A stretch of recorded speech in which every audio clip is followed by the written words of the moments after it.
Um julgamento que envolve o maior número de denúncias simultâneas na história do Supremo.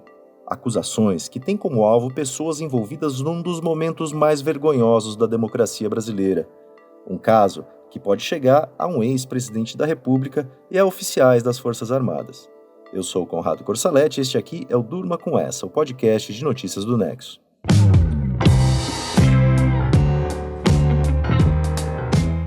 Olá, eu sou a Letícia Arcoverde e estou aqui com o Conrado para apresentar esse podcast que vai ao ar de segunda a sexta no começo da noite, sempre com informações instigantes que podem continuar a ecoar por aí.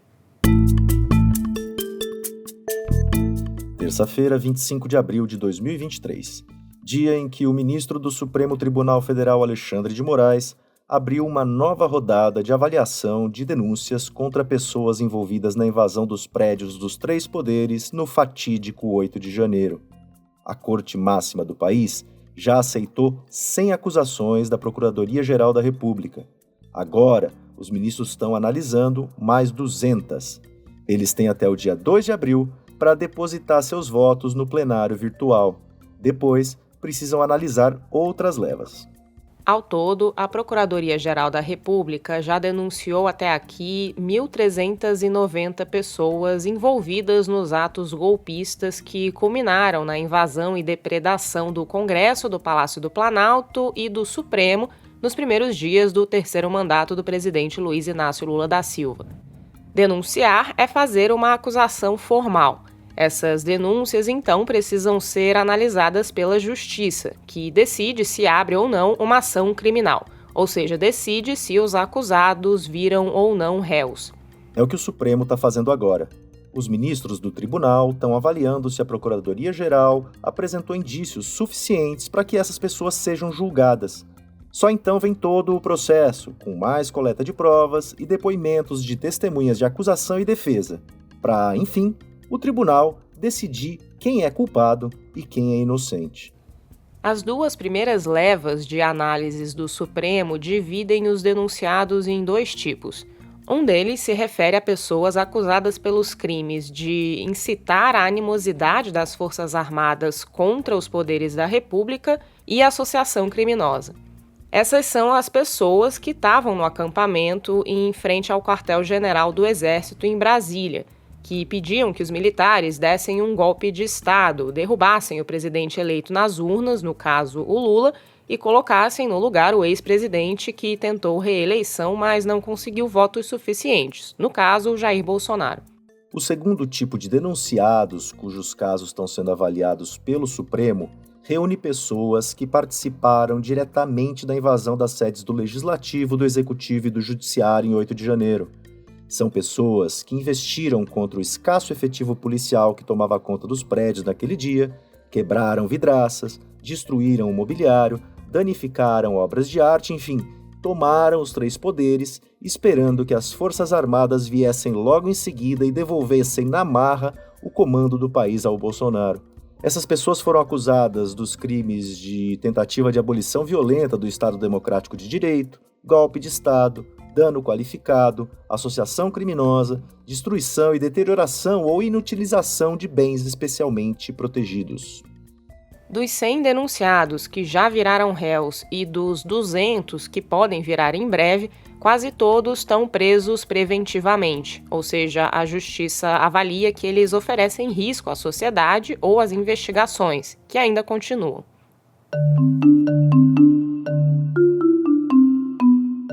Os votos dos ministros do Supremo até agora trazem algumas indicações de como eles devem se comportar diante do golpismo de 8 de janeiro. O tribunal está atualmente com 10 ministros, não 11. Isso porque o Ricardo Lewandowski se aposentou agora em abril. O Lula está prestes a indicar o seu sucessor. Dos 10 ministros em atividade, 8 votaram pela aceitação das denúncias contra a primeira leva de 100 acusados.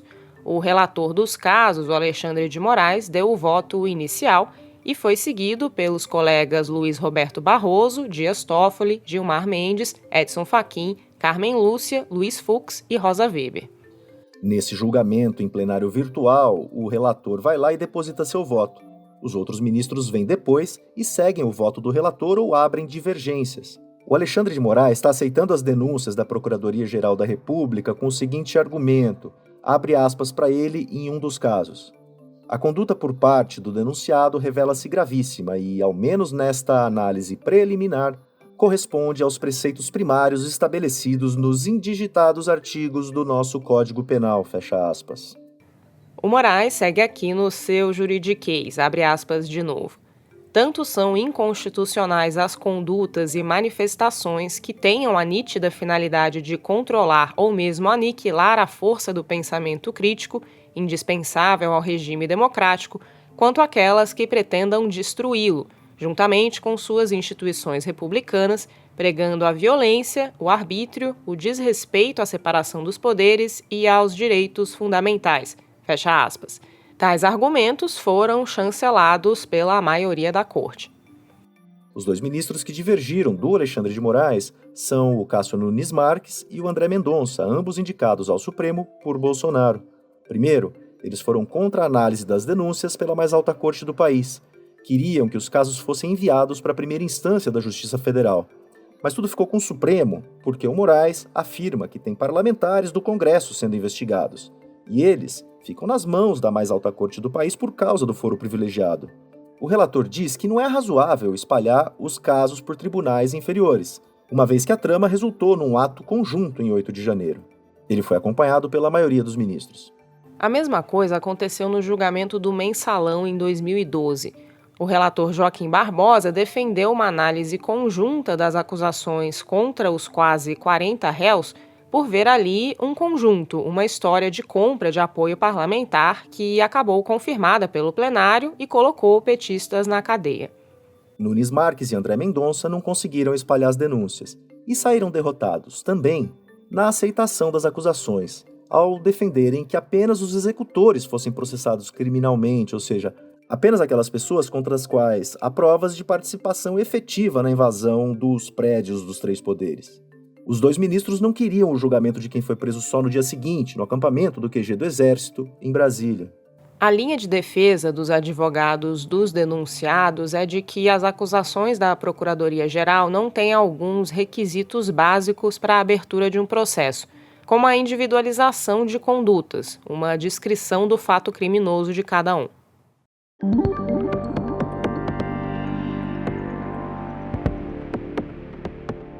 Muitos dos envolvidos no golpismo só foram presos no dia seguinte à invasão, porque oficiais das Forças Armadas impediram que isso fosse feito pela Polícia do Distrito Federal já sob intervenção do governo Lula, ainda em 8 de janeiro. Esse fato, assim como as cenas que mostram militares se recusando a prender extremistas que estavam dentro dos prédios invadidos, jogam suspeitas sobre oficiais, que, além de tudo, permitiram que os bolsonaristas defendessem o golpe por semanas em frente a quartéis Brasil afora. O Supremo já decidiu que não vai ser a Justiça Militar que vai julgar os fardados, e sim o próprio Supremo.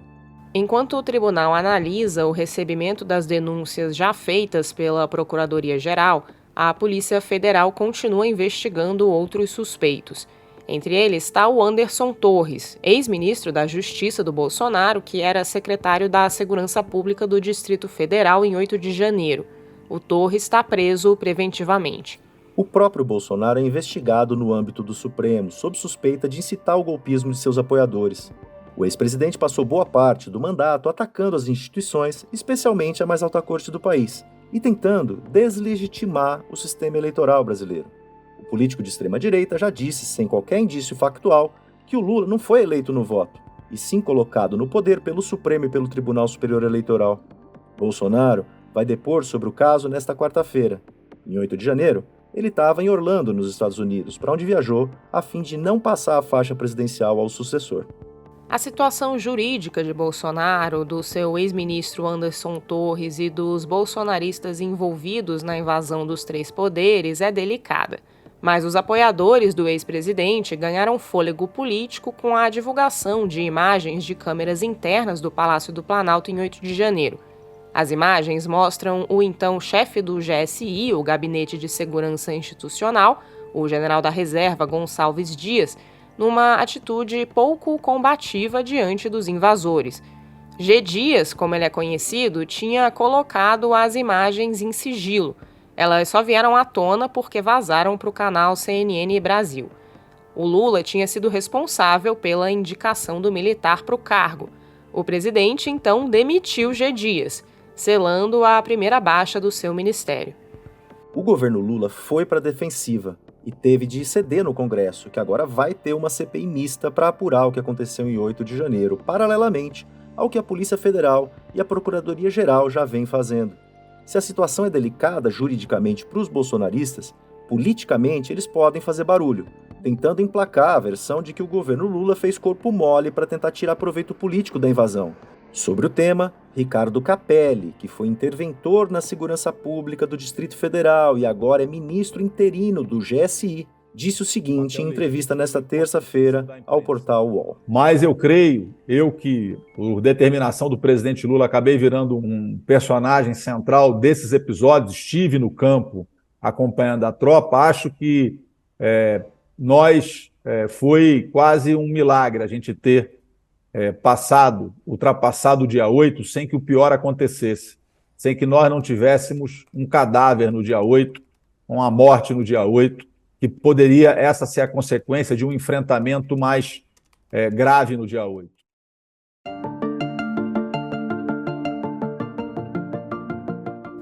Indígenas de todo o Brasil estão reunidos no acampamento Terra Livre, que acontece todos os anos em Brasília. Além das pautas habituais, como a demarcação, o encontro reivindica o combate à mudança climática, que afeta de forma particular as terras indígenas. Segundo informações da APIB, a Articulação dos Povos Indígenas do Brasil, o grupo deve decretar, de forma simbólica, emergência climática, num ato nesta quarta-feira na capital federal. A Mariana Vick escreveu sobre o tema para Ponto Futuro, editoria do Nexo, que tem o clima entre seus temas de cobertura. O aquecimento global tem várias consequências. Entre elas estão o aumento das temperaturas, mudanças nos ciclos de chuvas e alterações também nos ciclos das estações. Essas mudanças afetam os povos indígenas que vivem nas florestas e dependem dos recursos naturais. Enchentes e secas prolongadas, por exemplo, afetam a produção de alimentos porque mudam a dinâmica de rios e causam as mortes de peixes, além de prejudicarem a agricultura. Quando são muito intensos, esses eventos, que a gente chama de eventos climáticos extremos, causam danos ainda mais graves, como a gente viu agora em março nos estados do norte. Terras indígenas em Rondônia afetadas por fortes chuvas tiveram comunidades desabrigadas por causa do volume de água que atingiu as habitações. Esses efeitos da mudança climática são agravados pela exploração de recursos nas terras indígenas, que são feitas por invasores ou até mesmo por empresas e governos. A construção de usinas hidrelétricas, por exemplo, pode alterar o curso dos rios e prejudicar a pesca. Com a decretação simbólica de emergência climática prevista para essa quarta, os indígenas que estão no acampamento Terra Livre em Brasília querem chamar atenção para esses problemas. Outro objetivo deles é destacar o papel das terras indígenas no combate à crise do clima, já que, mesmo com as invasões, esses territórios estão entre os mais preservados do Brasil.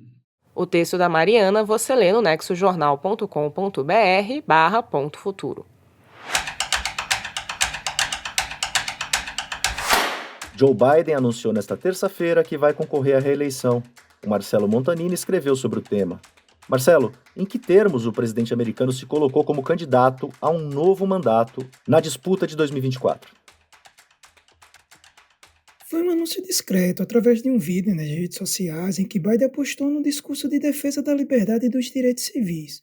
O vídeo mostra imagens da invasão do Capitólio em 6 de janeiro de 2021 por apoiadores do ex-presidente Donald Trump e destaca que extremistas se aliaram para acabar com as liberdades fundamentais, cortando seguridade social, editando decisões sobre aborto e proibindo livros.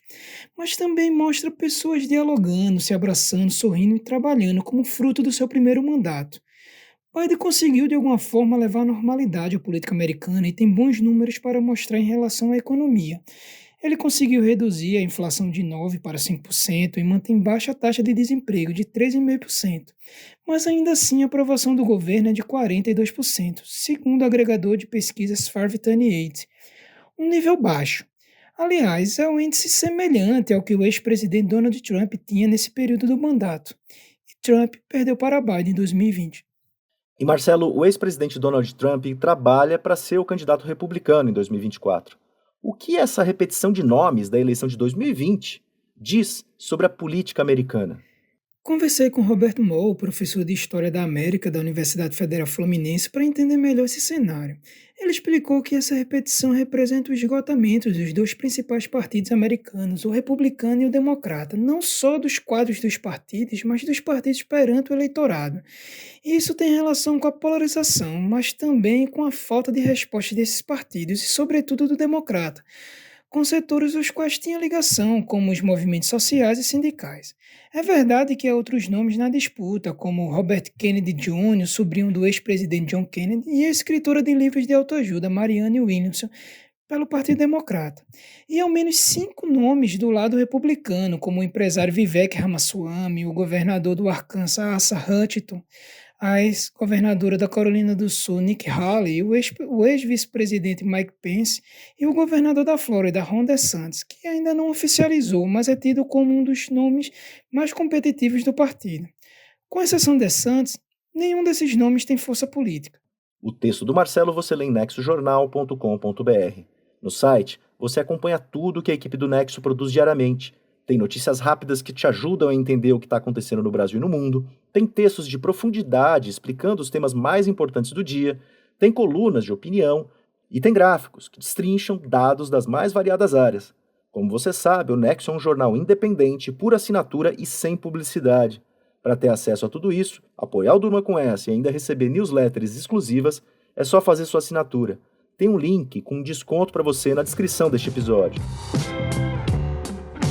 Do avanço das denúncias contra bolsonaristas no Supremo, passando pelos efeitos da mudança climática em terras indígenas e fechando com a sucessão presidencial americana, durma com essa.